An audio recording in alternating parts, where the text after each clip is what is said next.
We are here with one of We're going great. This is going awesome. Yeah.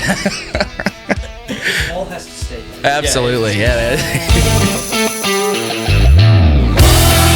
Howdy, y'all. You're listening to the Point of View podcast, an in-depth look behind the minds of creators on social media, with your host, Travis Fuentes. And we're live. Welcome to another episode of the Point of View podcast. We are here in Lubbock, Texas, at the United Supermarket Arena. Wreck 'em, baby. And I'm here with a good friend of mine. He comes all the way from Nashville, Tennessee, on tour right now, currently, at the time of this recording, with, what's his name? John Party. Yeah, some guy named John Party. And, ladies and gentlemen, give it up for Evan Stefano. How's everybody doing? How you doing, man? I'm doing good. How are you doing? I'm good, man. It's been a while since I've seen you. It's been a few months. Has it been? I don't remember when we were in Austin, but it was definitely last year. Yeah. No, I saw you in Nashville. Did you? Yeah, we had a little too much fun.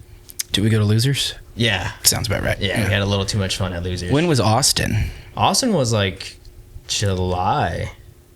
Oh, wow. So it was early days. Yeah, Okay. that was like July was.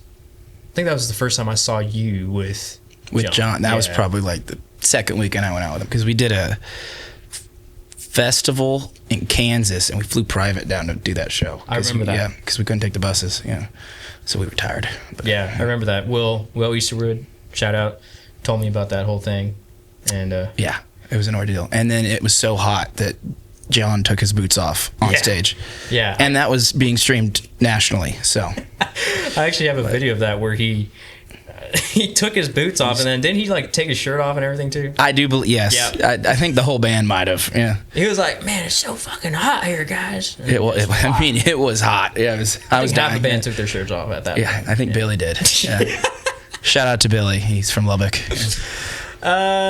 Anyways, so before we get down to your time with John and everything, let's talk about how you started and got in this. So you've been doing this for how long?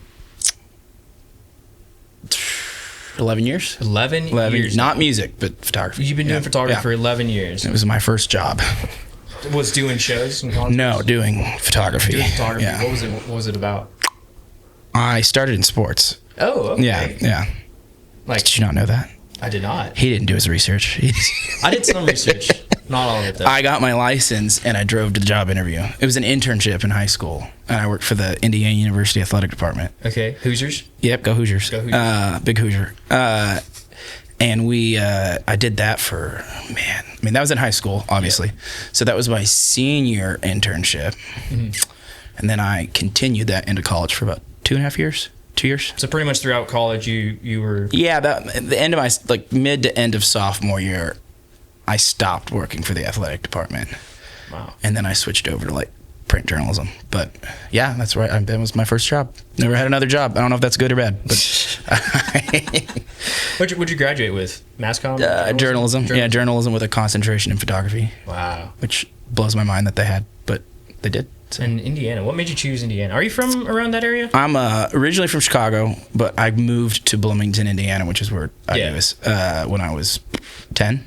Really? So the years that that matter in life. You just grow up. Yeah. You just grew up there, and next thing you know, you just okay. And I had the job, and I looked at other schools, but I kind of wanted a school I could still have fun at. Mm-hmm. A lot of the good journalism schools are fancy and there's no fun to be had, so I wanted the option to party and do that, but then also have opportunities. It worked out, good call on my end, but going into college with a job at that level is pretty rare, so I was why would I not do this? And the professors there were friends, and they kind of talked me into it. Mm-hmm. I'd say, because there's another school I was thinking about, but yeah, it worked out. It was fun. Sports is fun. For all the sports shooters out there. You still do sports every now and then? I've not touched it. What you do full time now? Yeah, I have not touched sports since college. Yeah. Wow. It was fun, but no money. There's no money. That's really why I stopped, because I was making the same money as the 55-year-old sitting next to me on the sideline, and I was man, there's no growth here. Mm-hmm. And then fell into the music thing about halfway through college. And how'd you find that? So I worked for the athletic department. Luke Bryan came to town and played the arena. I shopped for the venue, obviously, which was Yeah, the athletic good. department. Yeah, and I met a local artist named Clayton Anderson, and he hit me up and said, "Hey, come out on the road." You know, Clayton Anderson. He's Clayton a Texas Anderson. guy. No, that's Carlton Oh, that's Anderson. Carlton. That Okay. that comes up a lot. Yeah, Okay. that's Carlton. Yeah. Clayton Anderson. Clayton Anderson, Indiana guy. Interesting. And he's like, "Hey, yeah, you know, you should come to one of my shows." I was like, "Okay." So, and I was underage, so it was really hard to like manage the bar scene. How old were you at the time?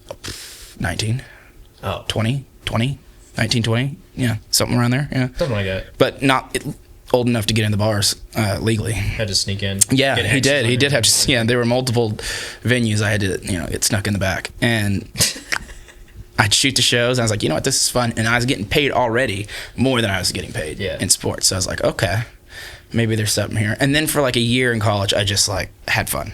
I just like did everything with my friends, and because my freshman year, I ran pretty much on my own the athletic department of photography. Damn. Because my boss quit to go work at a hospital, and it like there was a 7-month transition period. Yeah. We eventually hired Craig Bissaker, who's just left Texas A&M, but since then has been the head of photography at Texas A&M. Wow. So he came on, and then that's kind of when I left. But I was like every day. It's 24 sports. We were responsible for all 24 sports, so it was every day, all day. Doing that. No fun. Yeah. And plus, like, no fun for me. balancing Yeah. school too.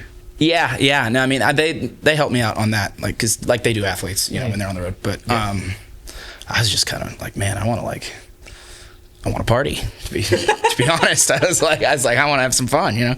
And so I stopped doing that. I still shot sports though. After that, I worked in journalism, worked for the Big Ten for a little bit, shot for newspapers, did some politics because my freshman year was Trump's first election year. Really, 2016? Yeah, and so when he picked Pence is from Indiana, for people who don't know. So our whole press corps got to go cover. Wow. I did the inauguration, I did rallies, I did all types of stuff in politics, which is really what, like, I had a poli-sci minor when I went into college. And that eventually went away, but it was different, and politics is like really exciting. Like, there's nothing that beats like a presidential candidate walking in and like everyone goes crazy, and Secret Services everywhere, and, you know, How would you compare motorcades. doing like politics versus sports at the time of your experience? I would compare politics more to concerts. Really? Because it's the same rigging, like it's the same light, same stage, video boards. I mean, it's essentially the same thing. They just give a speech. So, yeah, that's kind of how it started. Yeah, and then after you left Indiana, you went straight to Nashville after that? Yeah, so I graduated in 2020, COVID.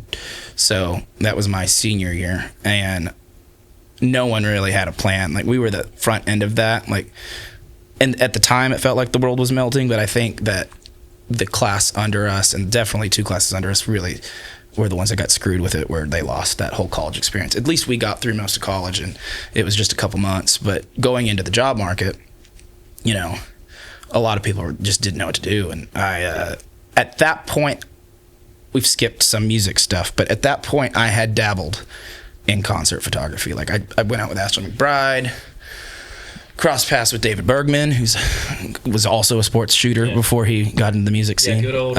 He's with Luke Combs, isn't he? Now? That's how I've always known him. David from those Adorama days. He still does it. He does the 3-minute tips or whatever. Yeah, check him out. Yeah, I learned a lot from him, actually, which was so funny. He's an extremely talented and smart man, and I learned a lot from him. He incorporates technology into this job like I do, and not a lot of people do. He does like remote cameras and stuff like that, and he actually let me go to a couple Luke Combs shows, which I appreciated. I did one of those workshops. He does the workshops, and then like it was on the early day of that, though. He wasn't doing it every show, and he let me go out to a show or 2. Shot some Luke, and then Ashley McBride was actually opening on that tour, and so I went back out on the tour with Ashley, who I just had met going to Nashville. I probably did 3 or 4 trips before I moved. Gotcha. And she, great girl, to this day, amazing person, and let me shoot some shows. And then COVID happened, and I looked at my best friend and said, should we do it? She said, yep. She got a job in Nashville. We packed a U-Haul, and Wow. we moved. I had no plan. And all that started. Let's make that clear. I had no plan. And all that started because of the spark with Carson, right? I'm sorry. Clayton. Clayton. Yeah, absolutely. The reason I work in music is because of Clayton Anderson. And that just started everything, and that's how you made your... Yeah, the dominoes kind of fell. You know, it's people don't really... I mean, I feel like it's much more known now, like, road creatives are, like, a very common thing, but, like, it really was just starting to happen in, like, 2016. Like, that wasn't like, oh, that's what I'm gonna do with my life. Like, you kind of had to, like, seek it, and then you're like, oh, I can't do that. But then when you're like, oh, there is a path here, you go to Nashville, you're like, oh, Nashville's a pretty small town. Like, everybody knows everybody. It's a pretty small town. I mean, all things considered, I go to LA. Yeah. Oh, man. And so I moved, and it was chaos. I mean, the world was melting. And I was like, at the time moving to Nashville, it was July, this 5 years ago, July 1, 2020. Oh, That's wow. when I moved, yeah. That's when we moved down. And then I partied. I did for like a year straight, yeah. And that's where I met most of my clients. So man. I'm sure you've talked about it on here, but Nashville is a networking town. Yeah. And I've had this conversation with other Nashville photographers like Aubrey Wise. She's a really good, incredible, super talented. And how long has she been in town? From last time I remember, she couple years. Yeah, probably, she's like 3 or 4 years, I think so. Mm-hmm. And then also Nando from Flatland. Love him, good guy. Yeah, Shout out. He's back and forth. Yeah, and he did a few months full time, or it might have been a year. I think he moved for a little bit, didn't he? Yeah. I might be wrong. I don't know. Yeah. I think he's back and forth now, but he's coming back to Texas. I think he got tired of Nashville. You easy to do. Yeah. But if you're not keeping constantly busy, it's a lot. It's expensive. Your liver will die. Like if you don't drink, it can just be overwhelming because everyone's drunk. So. And that's all I get. Like from the people that I refer to that are like from Texas, they always say the same thing. Like there's so much potential to network and work with people up in Nashville, and it's kind of sparking my interest of maybe I don't know. Yeah, no, I mean I tell anyone, I'm like, you can walk into any bar in Midtown during the week and you will meet someone who needs their picture taken 100%. Not saying they're going to be a superstar, but also that's how you get in early. Yeah. And you got to start somewhere. Start planting those seeds. Yeah, and then you just show them that you're normal, and that's 80% of this job is who you are, right? Make sure that they know you're cool, and you'll get a call. Like that's my first like known celebrity encounter in Nashville that turned into work was Danielle Bradbury. Wow. I met her manager at Winners, because at the time Winners was the only bar open because of COVID. And we just got drunk, and it turned into, hey, you want to come to a show? I come to multiple shows. Did that, and that's just because I was at a bar. There's no secret there. It was just me sitting at a bar, enjoying a beer. Man, Morgan Wallen was right. Started in a bar. Morgan Wallen was actually there that night. Fun fact. Well before what it is now. This was flannel mullet Morgan Wallen. Yeah, probably. I don't really remember. I mean, at that time, it was like that. Him, Riley, they were all kind of out constantly. And then for Morgan, I mean, that album during COVID, he blew up. So as we know, but yeah, we've jumped. Yeah, we've jumped. Where do you want to go back to, and we can keep going? Before we get into like the rest of the stuff, let's talk about your gear real quick. So I know you shoot Canon. Yes. And I shoot Canon. Yes, you do. So thank you, brother. Looking at a Canon camera right now. Thank you. Thank you. I'm not alone here. Mm-hmm. No. But I want to talk about how you got involved with Canon. That's an interesting story. Yeah, that was back in college. That was they sent me a lens to shoot a softball game.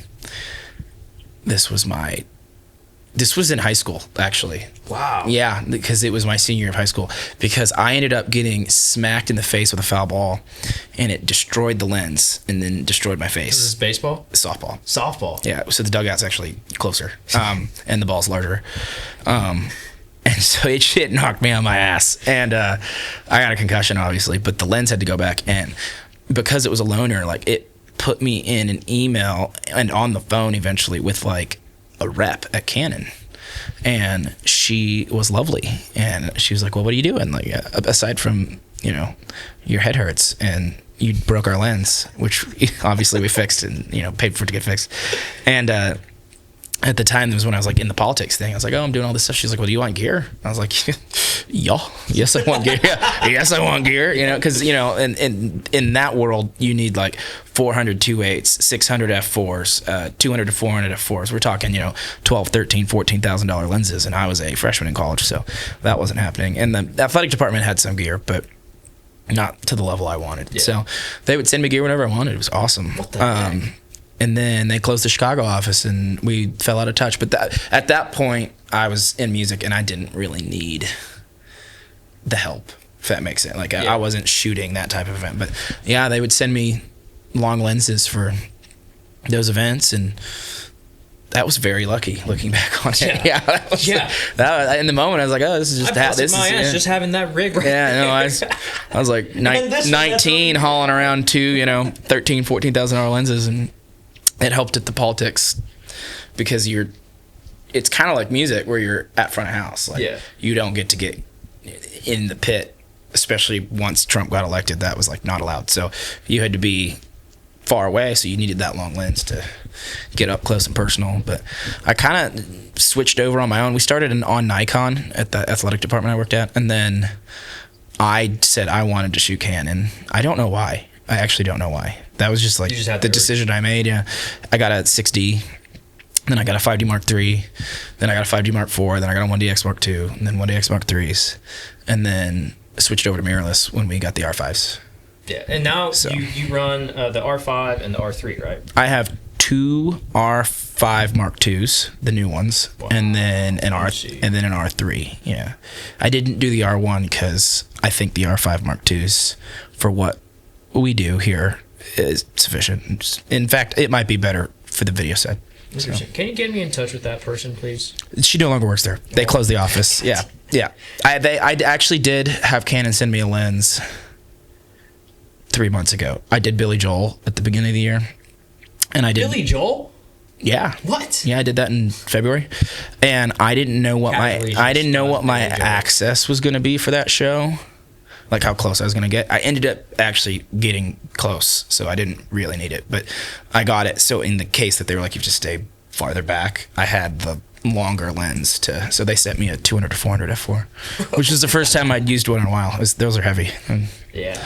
But... Well, I have your number. Can I borrow gear? Yeah. Just call Canon. That's what I did. Call Canon. Yeah, my luck. Break a lens. Oh, man. Anything else on gear? No. And then you're a hybrid shooter, so hybrid shooter. Yeah. Photo and video on those. Photo and video. Yeah, every night. Yeah. It's got the one switch, which I like. It's super easy to switch back and forth. I mean, I'm alone on this tour, so like if something's happening, I have to get a portion of it in video, portion of it in photo, and it has to be quick. So that's why I like those cameras, because it's one switch and it holds your settings. Yeah, that is so you don't have to worry about it. That's exactly why I love this camera so much. And the holding of the settings is huge. So I can have had my still set up, which those settings are pretty, I know these lights, so it's pretty locked in, and then switch to video right away and get whatever's happening on stage. And then how do you edit? Is it like overnight, quick turn, or a couple days? Photos that night on almost every tour. Typically, like on flats, I'm going to talk recently because it was within the last few weeks, it was by like 2 a.m., 1 a.m. Miranda was the same way because we had like a press deadline. Wow. With this, he likes to see them same night, and then we post the next day. Yeah, do photos every show, and then a recap from the weekend. Nice. Cool. Shoot, edit on Final Cut Pro, edit photos in Camera Raw, which is probably not popular in the music not at all photography business, but that was very like journalistic. That's how we did it. Yeah. Anything else? You're one of those guys that has probably toured with, man, the list goes on. Yeah. And it's just like you're constantly on the road. Yeah.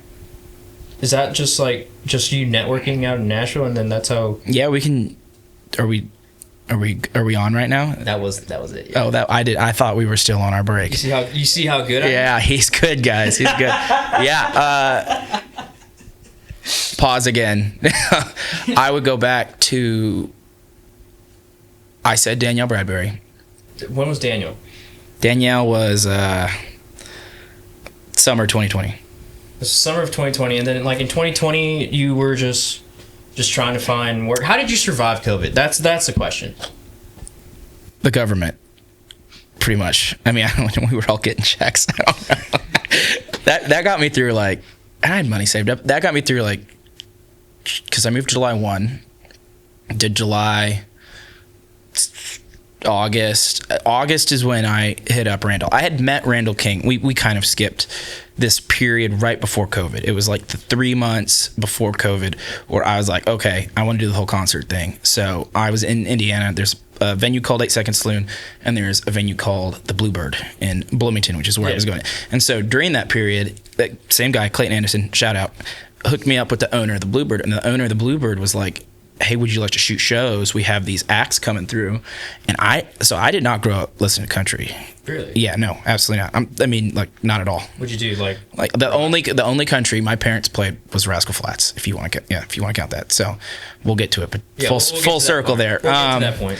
And so he was like, hey, I've got, like, it was a great 2 or 3 months at that venue. And I'll list off the artists that came through, but I didn't know. I knew who Tyler Childers was. That was about it. But we had Cody Johnson, Tyler Childers, Turnpike Troubadour, Trampled by the Turtle. This is all within like a month and a half. Really? So this was 2019. It might have been. No, I don't know. I feel like it was 2019. It was. So I'm behind. Yeah, it was 2019. It was 2019 before you made the movie. Yeah. And so that's how I found Cody Johnson. And I met Jackson and all them, and these Cowboys coming in town. And you're like, what's going on? We're not used to that up there, But he kicked ass, obviously. Incredible show. Or no, you know what? When did that debut album come out with Warner? Do you know? It was 20. Which one? 2019? Was it 2019? I think it was. So then it was literally that album came out, and I was like, oh, who is this guy coming to town? Listen to it. Yeah. Because the one before that was 2016. You know what? It might have been 2019. Early 2019. It wasn't 2020. No, it was probably early 2019, late 2018. I don't know. I'm looking. Because this helps. We're just going to put it on the screen right here. Yeah. I'm looking up Cody Johnson because this helps with my timeline. As you can tell, I don't really know what goes on in my life. It was 2019. 2019. So he came 2019. Tyler Childers, him, Turnpike. It was like one of Turnpike's last shows before the whole. He fell off the wagon again. Yeah. He had fallen. He was not sober at that show. But I didn't know who they were. I was like, I'm not from down here. No, I kind of remember that because I used to go to a venue out in Texas called House Pasture, and Turnpike was supposed to play the 4th of July. They canceled the week before. Was it that year? It was. I just remember we did that show, and then the owner was like, "Oh, by the way, they're not touring anymore." I was like, "Oh." But I did all that, and so I was meeting tour managers. I was like kind of learning how the road worked, on a smaller scale. But like Cody came in with 2 buses, so I kind of saw like, okay, you split the crew up. And then flash forward to 2020. I was watching Grady Smith. If you don't watch Grady Smith, watch Grady Smith. But he's a YouTuber, and he gave a shout out to Randall King and his like self-titled album. And I reached out to Randall and I was like, "Hey, I'd love to come shoot your show," because they're all cowboy and stuff, Yeah. And so I went up, shot it. This is right before COVID. So I'd met him, met Aaron Watson, kind of got in with some of the Texas guys that would come through, And then COVID. Flash forward, this is all over the place. But mid-summer 2020, I reached back out to Randall. I'm like, hey, I don't have anything. I moved to Nashville. I'm doing this full time. And he's like, yeah, come down. So I flew down to Corpus Christi, got on his bus. There were socially distanced shows down here in Texas. God bless Texas, because it was awesome. It was a weird time. I know it was. Some cities, it was like you could do what you want. Some cities you couldn't.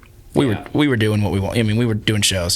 Some of them East Texas were like like we did Concrete Street. Concrete Street did like the whole square thing where you had your pod thing.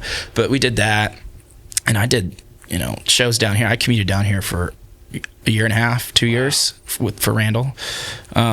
We became really close. We're still really close friends. And then as it picked up in Nashville, because it did start to pick up again, probably a little after Texas did. But you're doing more stuff in Nashville, like but I was going back and forth to the Bluebird because they started doing shows. So I was going back to Bloomington when he'd have some bigger acts come in there, and he had Mitchell Tenpenny go through there.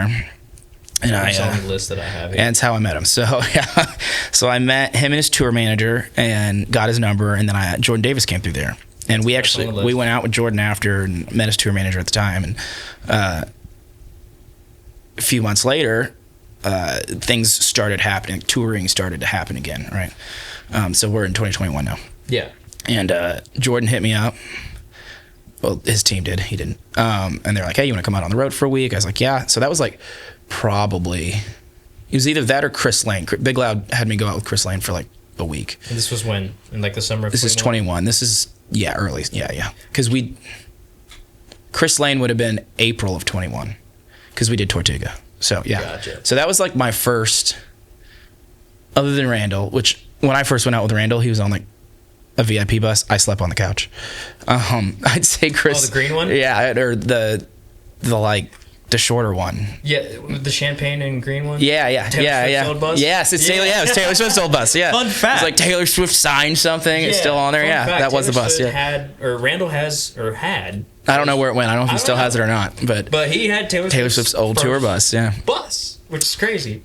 And fast forward to the fall of 21, that's when I met you because I was on the road with Randall at the time being a production manager. Yes, we went and did his first year of Kingfest at Lukenbach, right? Yeah. And that is where we met, yeah. And that was when things started to pick up for me in Nashville. And I did the Jordan Davis thing, and then going into, I don't remember what I did at the end of that year. So remember you came and met us at the bus in, what was it, Decatur or something? Yeah, I would fly into Dallas Love, and then John Burris, shout out John Burris, Randall's tour manager, would pick me up. Yeah. And we would go out to bus call. I don't know if they still do it there or not. Who the hell is this guy? I've never seen this guy before. Yeah, I would just kind of show up. It's like, hey, I'm Evan. Yeah. Show up with a camera. Yeah. But there's a funny story, actually. You probably may remember it. But I probably do, yeah. It was, what was the first show that we did? It was it in College Station? Yeah, it was. Was it that Aggies thing? Yeah, it was Aggies Midnight Yell thing, and we did the concert before the whole thing, before everybody goes into the stadium. I think they do it like maybe once or twice in football season, and we got done with the show and everything, and we were loading everything out, and we had like leftover catering from I can't remember who it was. Shout out to you who brought the lasagna and pasta. That was freaking amazing. And up in that suite, were you there? You probably weren't. Yeah, you were. Oh, yeah. I do remember this. Yeah. And, we were rolling out. The bus was loaded and everything. And then bus driver slams the brakes. Evan's camera falls from the bunk. Oh, shit. I do remember. It broke. Yeah, it broke. He broke my... It was a 24 to 70. Yeah. I did snap. It snapped right. For those who don't know how, the mounts are made so that if a lens hits the ground, it snaps the lens and not the mount and sensor off the camera, which I guess it depends on the camera, but that's the better of two evils. And that's totally true. Dude, I saw that. That's not the first time I've had a lens break. Really? Absolutely not. Yeah. I saw that and my heart instantly broke. I wasn't even shooting, but I was like, I was probably like, whatever. I mean, it's all insured, so that's why you get insurance. Get insurance. Like, it was just funny because you were like, I mean, I have another one, but like, man, that sucks. Yeah, that's probably the last time I put my camera on a top bunk. Yeah. Don't do that. Yeah, don't do that. I do remember that. That's funny. Man. I took a video of it. I'll probably show it to you later. Oh man, that was a fun run though. Those were good shows. We left to go to Lukenbach and everything, and then you flew out. But then you had like another show or something. Was it with Jordan? I only did 1 week with Jordan. What was that week after? Because your turnaround was like a Wednesday or something. Yeah, I don't remember who I was with after that. My life's a blur. But you you came from another guy, went with us that weekend, left to another guy, and I was like, this guy is busy. It got crazier. Oh man. Because then that was end of 21. Yeah, that was end of 21. So then 22, I was actually like, man, what am I gonna do? Like, I remember really like needing gigs going into that year because like I kind of wanted to step it up. I wanted to make more money. The touring was back, so it's like, okay, now there's options. Like we have tours that have been announced. People are back. People are on buses. Nashville's at full capacity from an industry standpoint. And I shot Tenpenny's tour manager a text and said, hey, like, looking for gigs. And he like called me immediately. He goes, we're looking for a content guy. He's like, we just lost the guy we were using before COVID. He's like doing his own thing now. And he's like, can you be on the bus in 2 weeks? And I was like, yes, I can do that. Wow. And that turned into a really good relationship and partnership for years. But at the same time, I shot Miranda Lambert's people because she was doing the bandwagon tour that coming summer. Yeah. Just an email, just like, hey. She's also in this list that I have. That was we're there now. Yeah. And we covered about half of it. What did we leave out? Okay, so from on pre-timeline the list here that I have, Randall King, of course. Here we'll keep this in. Do like and I'll like go over each artist and what the situation was. Mitchell Tenpenny. Okay, well we can talk more about Mitchell. And then Hank Ruff. Shout out Hank Ruff, our That's my boy. one of my best friends from high school. He is taking over the state of Indiana. I met him. So I met Hank he was playing in Clayton Anderson's band. Really? That's how I met Hank. And then he split off and did his own thing. And he played last night at the Bluebird. Really? He sells out like he kills it. That Dude, crazy show. Yeah. Dude, shout out Hank. Yeah. Yeah. I met him when we were in Vegas. Yeah, he went out to Vegas with it. Yeah, me, Jared, we do an NFR trip every year. Night. Yeah, we do a boys trip to NFR every year, and Hank joined. Yeah. What a night, man! So we got Hank. To Taylor Swift. Well before any of this, Taylor Swift was 2018 Reputation tour, and the story behind that is she doesn't have a tour photographer still. Really? Yeah, no, they use Getty. But Getty wasn't. You should DM Taylor Swift. Maybe, good luck. Maybe you might get. But the owner, the director of Lucas Oil Stadium, which is the NFL stadium in Indianapolis, was like, "Man, someone needs to document this." So they reached out. I met him at IU originally, and they reached out and said, "Hey, we need a photographer. Like, what do you think?" And this is like. That was like probably one of my first concerts. Really? Major stadium concerts? No, I'm talking ever. Really? 2018. That was probably right when I met Clayton. I mean, I did the Luke Bryan show, but that was just 3 songs and done. Luke Bryan's on here too. Yeah, that was early on. That was because I was working at IU, and we did your classic venue photographer. There'll be one here tomorrow. Nice. And they had me, and they like emailed. I'm on an email with Taylor Swift's people. It's like the whole team. I'm like, why am I on this email? But I ended up shooting that whole show. That's very rare that you get to. Yeah, extremely. And like, I guess that would probably do more for me now than it did then. Because back then people were like, oh, it's cool, but like, it's Taylor Swift. That's not really what I did. You know, I was doing sports and news. But okay. So we what got Taylor. We got Randy Houser.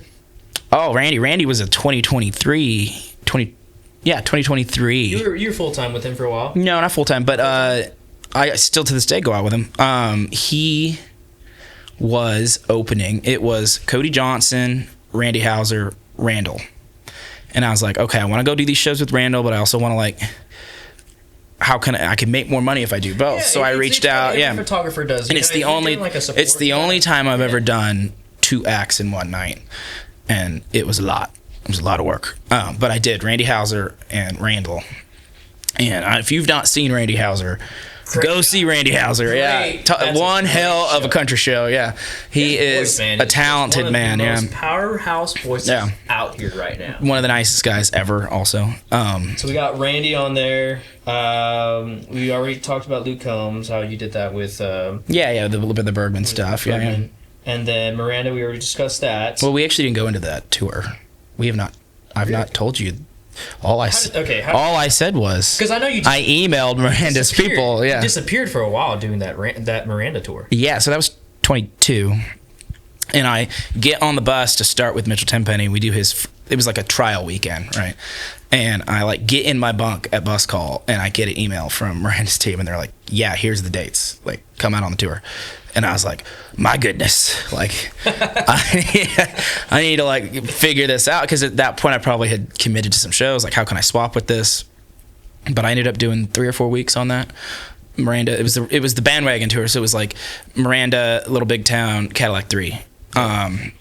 We actually did Texas. We did rehearsals like we're doing here in Lubbock, and at Cynthia Woods in Houston, and then we did like Dallas, Arkansas, did the Midwest, got to do a hometown show in Indianapolis at the big amphitheater there, and that was great. Miranda's amazing. It was a great experience. I feel like I was probably a little, I'm not gonna say young, but inexperienced. You're still to jump into a tour of that size. I still did really well, but like if I had that tour now, I'd be like. Was that one of your first like major tours? Absolutely, yeah. I was very nervous. Yes, I've seen it. I mean, seeing you guys like from the couple of years that I've seen you guys with shout out Will, with the help of Will. It's crazy how these big tours work, like semi trucks. It's 60, 70 people. Yeah, I mean, it's crazy. And at the time, the logistics behind it is just mind blowing. It's nuts. Yeah, 8, 9 semis, 12 buses on that Miranda tour. Compare that to like acts here in Texas, like 1 bus and 1 trailer. It's a whole different world. It's a moving city. So going in as like a 23-year-old, not knowing anyone on the crew, flying in, and just having to like full on do it. It was a lot. I did it, and I did well. But it was pretty overwhelming. But it gave me a good glimpse into like what to prepare for. Does that make sense? Yeah. Oh, exactly. So did the Miranda tour. That was great. Then I continued with Mitchell. We went out with Luke Bryan, did the Luke Bryan tour, went into the next year. Who's the next on your list? Next on my list. Oh, this is probably going to go back in time a little bit, but Zach Bryan. Yeah, the Bluebird. That was that same time with Jordan Davis. He got, or it might have been like the fall after that. I went back because it was Zach Bryan. Yeah. And also, he sold out the Bluebird. I met him. He's actually a photographer. I don't know if people know that, but like geeked on cameras. He's a film photographer, but. He's pretty but I knew doing that show, I was like, this is unique. This guy's definitely like heading somewhere. Yeah. I didn't think. I mean, it's You're one of so those big. Early ones that jumped in there, did the show, moved on. Never worked for him directly or full time, but I got that show. Yeah, did that show and have those pictures of him. You know, Morgan Wade. Same thing. Morgan Wade at the Bluebird. Yeah, God bless the Bluebird. Yeah. I kept in Bloomington. Morgan. Yeah, in Bloomington. Yeah, Bloomington. Not Nashville. Morgan was awesome. I actually enjoyed that more than I thought. I didn't know what she was going to be like to work with, and she ended up being super easy. We got along. We actually kept in contact, and we tried to do a tour together after that. But yeah, awesome girl. That recently I saw you were out with Tracy Lawrence. How was that? I did Tracy like all last year. So I met Tracy summer of 23 through same manager as Randy Hauser. So I was doing the Randy Hauser stuff. They're like, hey, will you go out with Tracy? I was like, sure. I didn't really know, what we were doing. We were co-headlining with someone. Oh, Gary Allen. I love Gary Allen. And man, Tracy's the coolest dude on the planet. That is like, of all that like era of country music. Too. Yeah, he's just like a good dude. Like it's just good people. The crew is good people. So then last year I went out. He opened for Riley Green, and I went out on most of that tour with him. And we had some fun. That was a good tour. I got that one, and then Chase Rice. So then can we talk about the friendship you and Chase have together? Yeah, he's a good man. Yeah. So I was out with Mitchell in 22. Yeah. And Chase's people reached out to me and said, hey, he had Kaiser Cunningham. Shout out Kaiser. Kaiser went a different way on his own. And they were like, hey, we need someone new. And this is the first time I really considered more permanent.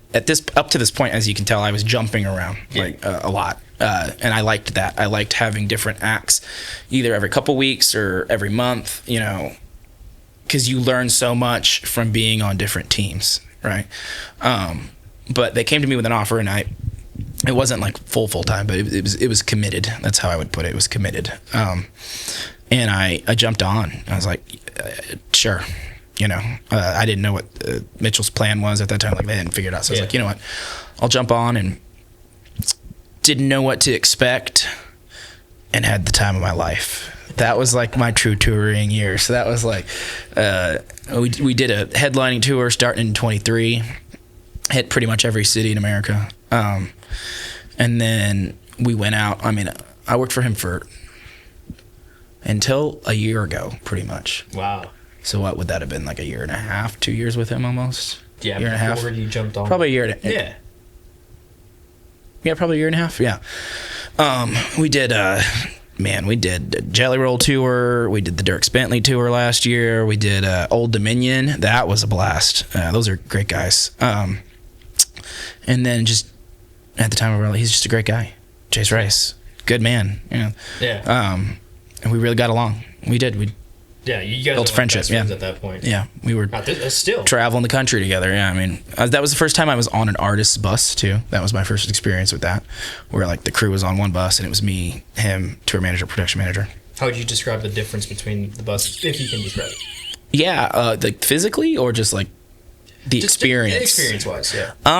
Less space, because the artist gets half the bus, so you get less space. So as long as it's only a couple guys on bus, it's fine. But bros. You do get closer with the artist because of it. Like, if you're, not that should never be the goal. You should always build a relationship with who you're working with, because it will always translate through your work. But the goal is not to be friends with anyone, right? The goal is to take the best pictures. So I don't go into it thinking that, but that did just happen naturally because I was on the bus, But when you're doing your job so well that you just build that. And then, once you're done, it's like beer time, and off days, and people, when you tour, you have off days in between shows. So you go to a bar, you hang out. I did Chase for a while. And then a year ago is when I got in touch with Mr. Party through his team. Before we get into Party, I want to say that for last. You mentioned it earlier. Rascal Flatts. That was 2 weeks ago. Yeah. So, Mr. Rascal Flatts, what's his name again? Gary LaValle. Yeah. Rascal. Because Rascal Flatts are 3 dudes. Yeah. So they had their whole, farewell tour, their goodbye and everything. Well, the farewell tour actually got canceled. And because of COVID. Yeah, because of COVID. They had a little hiatus. I mean, Gary was still doing stuff. Gary was doing his solo career. Yeah. Mm-hmm. And then just recently, a couple years now, they announced that they're going to do the Rascal Flatts tour again this year. And you so happened to be on that. So I went on the tour. Describe that. Probably the coolest tour I've been on, by far. I'm not sure how you would... the closest thing I would compare it to is going on like a Morgan Wallen level show right now. Wow. Where, they have... The crowd knows every song. So it's like, you go into these shows and you're like, okay, where are the hits? What do I need to... Because I'm a hybrid shooter, so I do photo and video. Where do I need to focus on, like, crowd energy? Because they'll know the songs. So you're planning the night out, right? With them, it's like, what do we focus on tonight? Because every song's a hit. Yeah. Everybody screams. Every show is sold out. Every arena we went to sold out. Probably one of the hottest bands in the 2010s. Probably the hottest band. Probably the hottest bands in the last 5 to 10 years. 20 years. Yeah, it was 2002 when they started. Yeah, when they hit. When they hit. Yeah, it was like 2002 to 2012 was probably their heyday. Yeah. So then, I don't know what came in after them. Jonas Brothers, One Direction. Actually, that was probably the next mega band that came in and kind of Did you do a home show with them out in India? We did. We did Evansville, which is close to home, but it's not really home. But we did their hometown, which was really cool. Did your parents out one time too? My mom went to that first show in Evansville. Yeah. How did she feel? She had the time of her life. They'd already seen them 13 times. Yeah, but seeing them, and they were fans. That's my baby. Yeah, I'm sure. I tried to not. I'm sure she was recording me the whole time. I'm like, But not me. The show. That was a great tour that we did. It was short, all things considered, and I had to take a couple weeks off because you want to get into it. But Party, I've been working with them now for almost a year. We had to go to Australia, so I had to take 2 weeks to go to Australia, and then I came back and finished out the tour with the Flats. Yeah. So let's talk about John Party now. So you've been on with him for what, roughly almost a year now? technically, You've been working with him for almost a year. I but went full-time. full time in August. Yeah. Technically, yeah. So 6 months. 6 months. How's that been? How's the Party guy been treating you? Great guy, great camp. Zero negativity to say here, that's for sure. If you've not seen the show, go. Yeah. It is, no pun intended, a party. And it makes my life just like, it's the easiest job because it's just presented to me. So I just have to document it. There's really no like, I don't know. It's not hard. It's easy. Like, he puts on such a good show and he's so entertaining that like, He's an entertainer. it just happens and I'm there to document it, and that's not the case for a lot of artists. So it's been a pleasure, and we're kicking off the Honky Tonk Hollywood tour here in Lubbock. So let's see how it goes. But yeah, do you want to talk more in detail about him, or do you? Yeah. So I saw John. Man, I think the first time I ever saw John was like late 2022 or something. Okay. And compare that show to the last time I saw you guys, which was in July of last year. Yeah, like the Devil's Den. It was so hot. Yeah, it's horrible. Yeah. Coda. Yeah, it's hot there in Austin. Yeah. Compare that to that. It was a great show, man. Yeah, no, I mean, he's really stepped it up. And then now, if you compare, I guess, what tour was that? It was the extension of the Mr. Saturday Night tour. So they'd technically already done half of it before I joined, and then we finished it out at the end of last year. Just now we are in new era. This is the third time I've been on a team that launches like a major album, so that's always interesting. This is Mr. Hollywood, Honky Tonk Hollywood, and completely. I mean, it's the same. I mean, all the hits are still there, but like this is a new. That's why we're here so early in Lubbock. It's completely new production, adding some of the new songs. They're brand new pyro, which this was the first time I like with him have encountered pyro, where like I have to really think about where I'm at. It's a teaser for you guys. Yeah, it's great. It's a great show. But like I have to really plan out where I'm going when I shoot. That was a new thought process. You don't want to be. I mean, I always think about where I'm going, but like for my own safety and for the sake of the show, I can't be in certain spots, you know. And are you gonna be on for this entire tour? Yeah. We have a fall leg too, so yeah, we do this until June. Then we do like a month and a half of like festivals and stuff, and then by the time this is out, you guys will probably. When is this gonna be out? Probably late summer into the fall. Oh my God, that's in so long. It is in so long. Well, come out in the fall, yeah.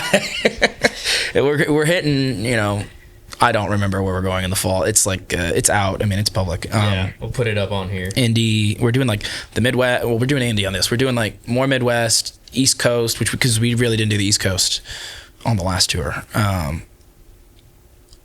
Like Wisconsin, it's good. Yeah. It's all good venues. A lot of the same venues I went with the Flats. If you're listening to this and John Party's in a town near you, buy the ticket. Come party, yeah. Buy the ticket, really. Buy the pit pass. Buy the pit pass. The pit is where to be at a John Party concert. Yeah. Because I remember at the show in Austin, everybody in the pit was just having a great old time, man. Everybody was, it's rowdy. Drinking beers, everybody was dancing. There was a lot of dancing, man. That's not something that you see with well, he's such a diverse artist with like, he has like Head Over Boots, which everyone wants to, you know, dance to, but then there's also like Dirt on My Boots, another boot song. He likes which is just like in your face party, you know, good time. Like if you're not having a good time at a show, what are you doing? Not partying. Not partying. Not having a good time. Yeah, I don't know how you couldn't. And it makes my job a lot easier. So, yeah. So I'm gonna do this real quick. I'm gonna give you 2 questions and just brief answer, brief explanation. Alrighty. Okay. So, out of all the shows and concerts and venues you've been to, which one is your most favorite? I get this a lot. Whether it's like the background or lighting or production or like. Well, the production goes with us, so theoretically, production's the same every night. That's not always the case because of venue sizes. But what is one of your most favorite venues you've ever shot? Red Rocks is cool. Everyone always says Red Rocks that have done it. Cool. Like they always say Red Rocks, and I agree. It was really cool, but I'm not sure it was like my most favorite. Ooh. I don't know. I don't know what my most favorite was. Honestly, like the honky tonks. Like really? My time down here really, like, I'm very glad I met Randall and I did the whole Texas thing and I learned about and met everyone down here because everyone's so nice.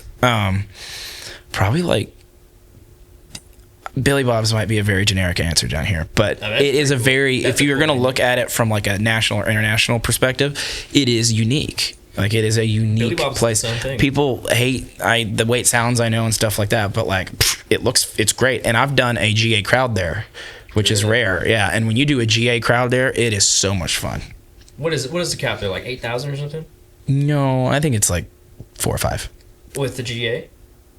With the tables. Without the tables. Oh, maybe. It's like about. I don't remember. It's about 6,000 or 7,000. It was nuts. Yeah. And we had a thrust, which was cool. That's so cool. It's so cool hearing somebody like you saying that Billy Bob's out of like everywhere in the nation. Billy Bob's. I mean, I come down once a year to go to Billy Bob's. Like that's my like trip. Really? It's like I like get out of Nashville, fly down. I have a couple friends in Dallas that will go. Like I typically fly down for a Randall show. The last 2 trips have been for Randall shows. Wow. And I just pop in, hang out, and enjoy it. Go out after, you know. Okay, so Billy Bob's. Billy Bob's. Yeah. All right, so now here's a tough question. Okay. What is the toughest venue that you've shot at? From a photography standpoint or from a like touring standpoint? Let's do an A and B. Let's do photography first. That's tough. Any club. Any club is hard. Clubs. Yeah. I don't know if there's one that like really stands out to me that was like horrendous. Like, oh my gosh, this is what we're dealing with. I mean, I'm sure there was. There's a couple and like. Okay. What about there's this venue in Iowa. I don't remember the name of it, but it's by a lake, and it's like where some famous singer died or something. It was a horrible venue, but there's like history there, so it's like everyone's like, oh, there's history, but like all things considered, that was like not fun for me because it was just like a room. Wow. You know, that's it. Yeah, it was just not ideal, and there was nothing around it. Which back to the like touring side, like having things around your venue was like very nice. A lot of the amphitheaters, when you do the big amphitheaters, they're like in places that are like remote because they need the space for that much, you know, for that many people, but in turn you have nothing around you. So arenas are always fun because you can like walk to Starbucks or go, if you don't want to eat catering, you can go off site. The worst from a touring perspective, I just did the Cajun Dome in what is it? Lafayette. Oh, Lafayette. I probably said that wrong to the Louisiana people, but Lafayette arena needs remodeled. It was rough, but the crowd was great, and the room is really cool because it's domed. But like in regards to the dressing rooms and stuff, recent memory, I'm picking that one. Yeah. What else? Oh man! All right. So final question. I ask this to all my guests that come through here. Coming from your perspective, touring with a bunch of people, what is something inspiring and helpful that you can give somebody that's trying to like, you know, make their way into photography or into like the music scene or make that move to Nashville? Mm-hmm. I'd say don't be shy, because to get to where you want to get, you've got to be outgoing. So start there. Shake as many hands as you can, and go to as many events as you can. There are thousands of them in Nashville. Like every songwriter around, don't go to all of them, but pick one that you like, go consistently. You're going to meet a circle of people, use that as your network.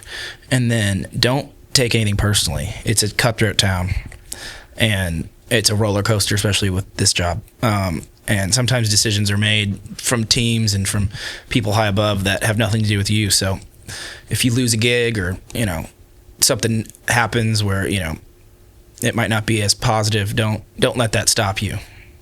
Keep pushing forward. It'll work out. That was a good way to end it off. Thank you, Evan, for doing this. Buddy. Got it. It was good. Wait. Oh, do it again. Do a fist. Do it. We're holding microphones. That was a good way to end it off there. Thanks, Evan, for doing this. We're going to do a high five. You want to do a high five? Okay.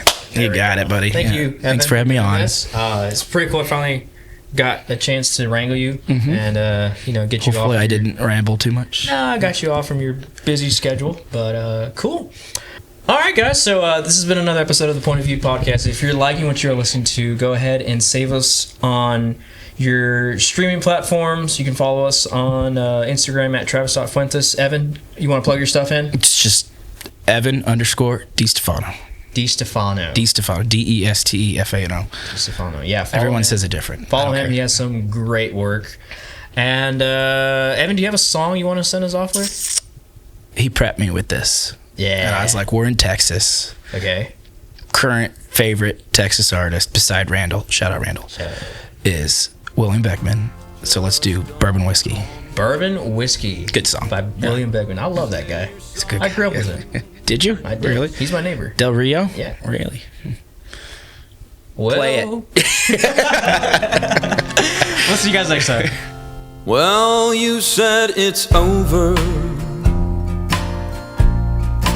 Our love is dead and gone. I don't know where it went wrong, but honey, I won't complain if you decide to leave. So go on, walk out that door, and don't worry about me. I will be drinking bourbon whiskey all night long with my friends to keep me company. And darling, you won't be on my mind at all, because I'll be busy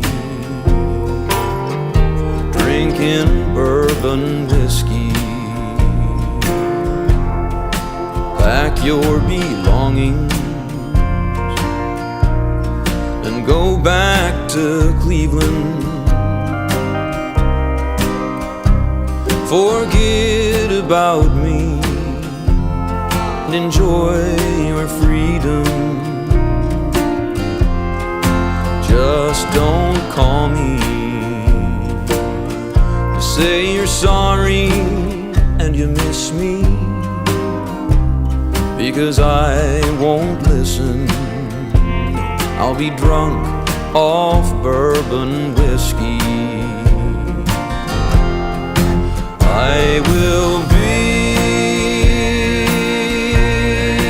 drinking bourbon whiskey all night long with my friends to keep me company. And darling, you won't be on my mind at all, because I'll be busy drinking bourbon whiskey. I'll be busy